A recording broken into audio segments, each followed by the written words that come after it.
आज का जो हमारा टॉपिक है वो है पैथोजेनेसिस ऑफ हाइपरटेंशन। जैसे कि हमने लास्ट वीडियो में कॉजेज ऑफ हाइपरटेंशन में डिस्कस किया कि हाइपरटेंशन की टू फॉर्म्स हैं, primary hypertension and secondary hypertension. Let's talk about first primary hypertension. Primary hypertension का दूसरा नाम इसेंशियल हाइपरटेंशन है। इसकी कॉज जो है वो अननोन है। 90 to 95% पेशेंट्स में प्राइमरी हाइपरटेंशन होती है। अल्थो कॉज इज अननोन, लेकिन हमें ये पता है कि hypertension is a multi factorial disorder. इसमें जेनेटिक फैक्टर्स और बहुत genetic and environmental factors involve होते हैं इन कॉजिंग हाइपरटेंशन। अब जेनेटिक फैक्टर्स की बात की जाए तो इसमें सिंगल जीन भी इन्वॉल्व हो सकता है जो कि किडनीज से सॉल्ट की रीअब्जॉर्प्शन करवाएंगे।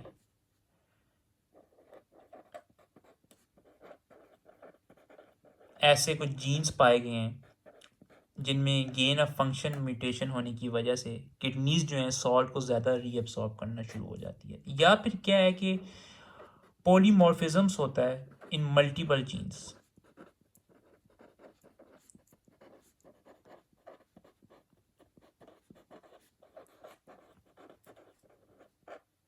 इसकी एग्जांपल ये है कि बोथ एंजियोटेंसिनोजिन और एंजियोटेंसिन रिसेप्टर जीन्स, ठीक है, इन दोनों प्रोटीन में क्या होता है, पॉलीमॉर्फिज्म्स की वजह से इन दोनों प्रोटीन की हाइपर एक्टिविटी हो जाती है।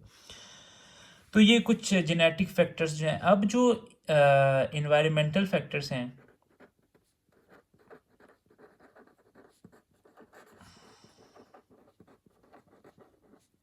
उसमें ये देखा गया है कि ज़्यादातर हाइपरटेंसिव जो पेशेंट्स होते हैं उनका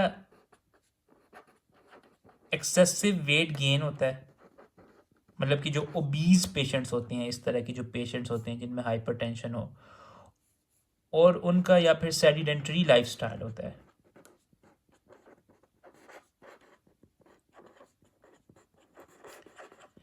मतलब कि ये देखा गया है कि जिनका एक्सेस वेट है या जिनका सेडेंटरी लाइफस्टाइल है, या मतलब कि आम अल्फाज में आप कह दें कि जो पेशेंट्स ओबीज हैं उनमें 65 to 75% रिस्क होता है हाइपरटेंशन का।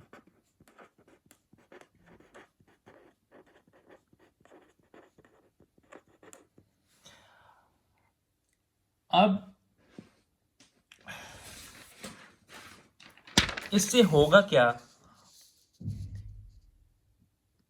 कि अगर एक पेशेंट ओबीज है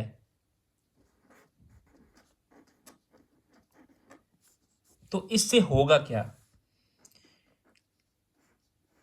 सबसे पहले जो हम कार्डिक आउटपुट जो है वो इंक्रीज हो जाएगा। कार्डिक आउटपुट इंक्रीज हो जाएगा। कार्डिक आउटपुट क्यों इंक्रीज हो रहा है ओबीज पेशेंट में? क्योंकि ओबीज पेशेंट में एडिपोज सेल्स हैं या फैट सेल्स हैं। इन सेल्स को ब्लड चाहिए, ठीक है, तो हार्ट जो है अपना कार्डिक आउटपुट बढ़ाएगा ताकि एडिपोज सेल्स या फैट सेल्स को ब्लड मिल सके। और जब कार्डिक आउटपुट बढ़ेगा तो हमें पता है blood pressure is the product of cardiac output and total peripheral vascular resistance. अब जब कार्डिक आउटपुट बढ़ रहा है तो ये क्या कर रहा है, ये ब्लड प्रेशर को बढ़ा रहा है, ठीक है। अब अगर ज़्यादा ब्लड प्रेशर होगा तो टिश्यूज़ को ज़्यादा ब्लड जाएगा, एक प्रेशर से जाएगा blood, in order to prevent the tissues from overflow of blood. क्योंकि टिश्यूज़ को ब्लड नहीं चाहिए तो क्या होगा, आउटो रेगुलेशन हो जाएगी। आउटो रेगुलेशन हम पहले डिस्कस कर चुके हैं in regulation of blood pressure, जिसकी वजह से क्या होगा कि वैजो कॉन्स्ट्रिक्शन हो जाएगी आर्टरियोल्स की और स्मॉलर आर्टरीज की। वैसो कंस्ट्रिक्शन हो जाएगी तो टोटल पेरिफेरल वास्कुलर रेजिस्टेंस बढ़ेगी, जिसकी वजह से ब्लड प्रेशर बढ़ेगा।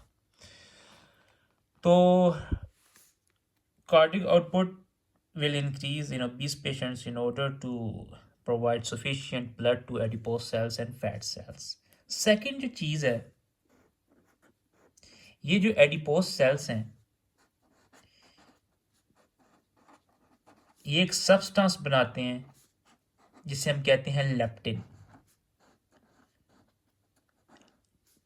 लेप्टिन क्या करेगा, ये हाइपोथैलेमस के पोस्टरोलैटरल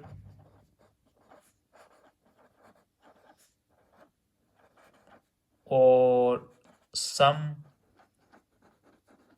एंटीरियर पोर्शन ऑफ हाइपोथैलेमस को जाके एक्साइट करेगा,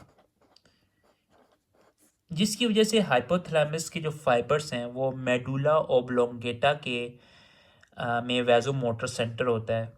और वैजो मोटर सेंटर हम पहले डिस्कस कर चुके हैं रेगुलेशन ऑफ ब्लड प्रेशर में, कि रेगुलेशन ऑफ ब्लड प्रेशर में कि उसके तीन कंपोनेंट्स होते हैं, एक वैजो कॉन्स्ट्रिक्टर एरिया होता है, एक वैजो डायलेटर एरिया होता है और एक सेंसरी एरिया होता है।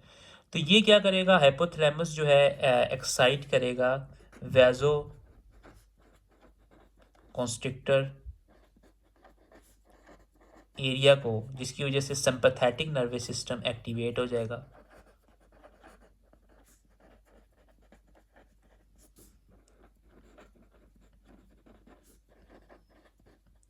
और इस एक्टिवेशन से ब्लड वेजल्स कॉन्स्ट्रिक्ट कर जाएंगी और टोटल पेरिफेरल वास्कुलर रेजिस्टेंस बढ़ जाएगी। तो एक दफ़ा हम डायग्राम देख लेते हैं। लेट मी शो यू कि वैजोमोटर है क्या, वैजोमोटर सेंटर क्या है और ये किस तरह जो है ब्लड प्रेशर को रेगुलेट कर रहा है।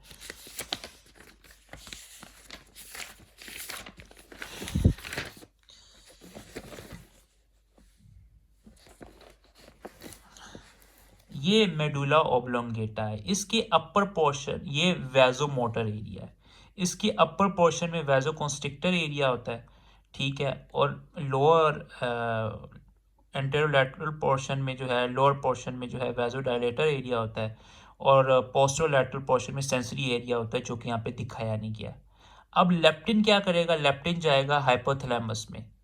हाइपोथैलेमस में जो है कुछ रीजन्स हैं हाइपोथैलेमस के, जैसे कि पोस्टरोलैटरल पोर्शन हो गया या एंटीरियर पोर्शन हो गया, वहाँ पे जाके वो उसको एक्साइट करेगा। हाइपोथैलेमस से जो फाइबर्स हैं वो वैजोकॉन्स्ट्रिक्टर एरिया को जा रहे हैं, ठीक है। वैजोकॉन्स्ट्रिक्टर एरिया एक बार एक्टिवेट हो गया तो इसके जो फाइबर्स हैं ये स्पाइनल कॉर्ड के ज़रिए से मूव करते हैं डाउनवर्ड और thoracic segment of spinal cord और upper 1 to 2 lumbar segment of spinal cord से ये प्री गैंग्लियोनिक सिंपैथेटिक फाइबर्स जो हैं लीव कर रहे हैं और सिंपैथेटिक चैन में जा रहे हैं, जहाँ पे वो पोस्ट गैंग्लियोनिक फाइबर्स अराइज होंगे और ब्लड वेजल्स की तरफ जाएंगे।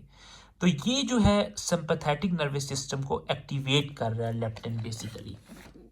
ये हम पहले पिछली वीडियोस में पढ़ चुके हैं। दूसरी बात यह है कि देखा गया है कि ओबीस पेशेंट्स में बैरो रिसेप्टर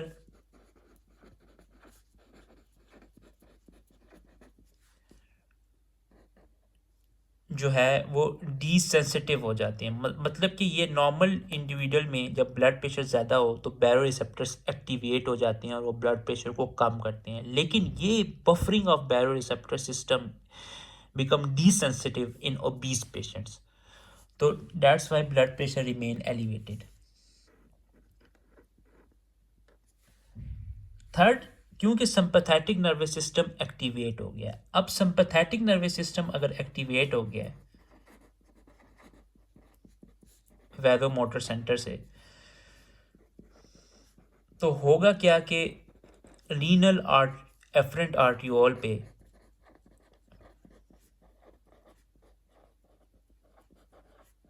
बीटा 1 रिसेप्टर्स होते हैं। जब नॉर एपिनेफ्रीन बीटा 1 रिसेप्टर्स पे आके अटैच होगी एफरेंट आर्टियोल के, तो रेनन रिलीज होगा। रेनन क्या करेगा? रेनन एंजियोटेंसिन अल्डोस्टेरोन सिस्टम को एक्टिवेट कर देगा, जिसकी वजह से हमें पता है कि एल्डोस्टेरोन और एंजियोटेंसिन दोनों सोडियम की रीअब्जॉर्प्शन करते हैं। वाटर जो है सोडियम को फॉलो करता है, जिसकी वजह से ब्लड वॉल्यूम ज़्यादा होगा, स्ट्रोक वॉल्यूम ज़्यादा होगा। Cardiac output is the product of heart rate और स्ट्रोक वॉल्यूम, और इस तरह जो है कार्डिक आउटपुट ज़्यादा होगा और ब्लड प्रेशर ज़्यादा होगा। थर्ड सॉरी कह रहा हूँ, फोर्थ पे हमारे पास जो लास्ट में जो प्रेशर नाट्रियूरेसिस है,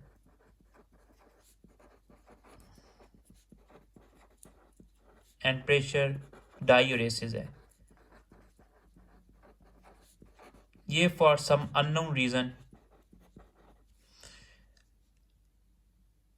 जो है प्रेशर नाट्रियूरेसिस और प्रेशर डायूरेसिस नहीं होगी। अब ये क्या है कि जब एक नॉर्मल इंडिविजुअल में जब वो सॉल्ट लेता है, NaCl लेता है, तो सॉल्ट किडनी से रीअब्जॉर्ब होकर ब्लड में जाता है, वाटर उसको फॉलो करता है और ब्लड वॉल्यूम बढ़ता है।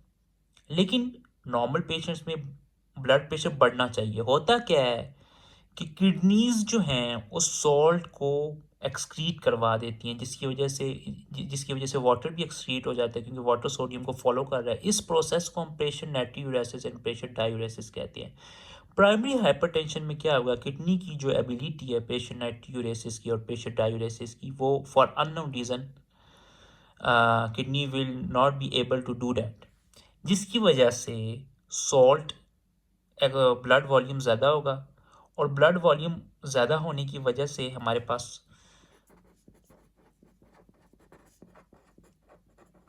स्ट्रोक वॉल्यूम ज़्यादा होगा, और स्ट्रोक वॉल्यूम ज़्यादा होने का मतलब ये है कि हमारे पास कार्डिक आउटपुट ज़्यादा होगा, क्योंकि cardiac output is the product of heart rate into stroke volume, और जिसकी वजह से ब्लड प्रेशर ज़्यादा हो गया। अगर एक दफ़ा ब्लड प्रेशर ज़्यादा होगा तो kidneys at this high pressure will be able to do pressure natriuresis and pressure diuresis. So sodium homeostasis is achieved but at high blood pressure cost.